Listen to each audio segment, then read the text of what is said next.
Ici, on est à la maison du zéro déchet. Donc, comme vous pouvez voir, il y a des bénévoles qui sont là. Donc, nous, membres de l'équipe permanente, on est juste en arrière pour des questions de support.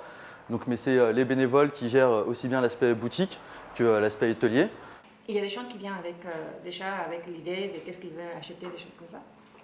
Mais aussi, il y a beaucoup de monde qui se pose des questions, qui est intéressé, qui est curieux, on va dire. Donc l'association est à l'initiative de Zero Waste France.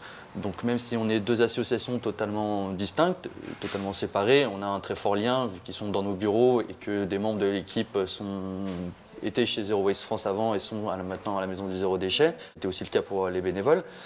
Et donc c'était vraiment de créer un lieu où tout le monde pourrait se retrouver pour parler, pour échanger, pour s'initier, pour pratiquer des ateliers et pour trouver des choses qui permettent à la réduction de l'usage des plastiques ou de la réduction des objets à usage unique. On produit par exemple des crèmes qu'on ramène, quand on finit notre flacon, on les ramène et on prend un autre rempli. D'accord. Alors c'est avec la consignation par exemple. Ok. Donc c'est là où on fait les ateliers, mais c'est là aussi où nous on mange tous les jours.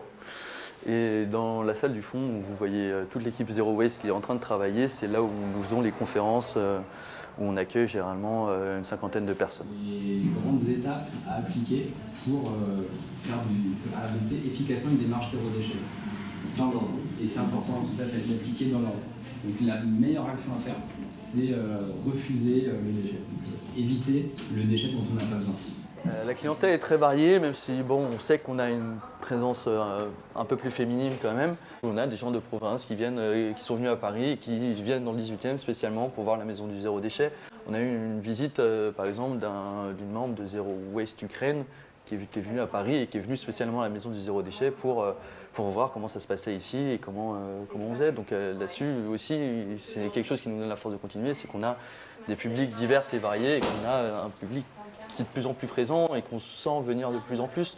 Donc ça nous renforce dans cette volonté de continuer encore mieux et encore plus pour la maison du zéro déchet.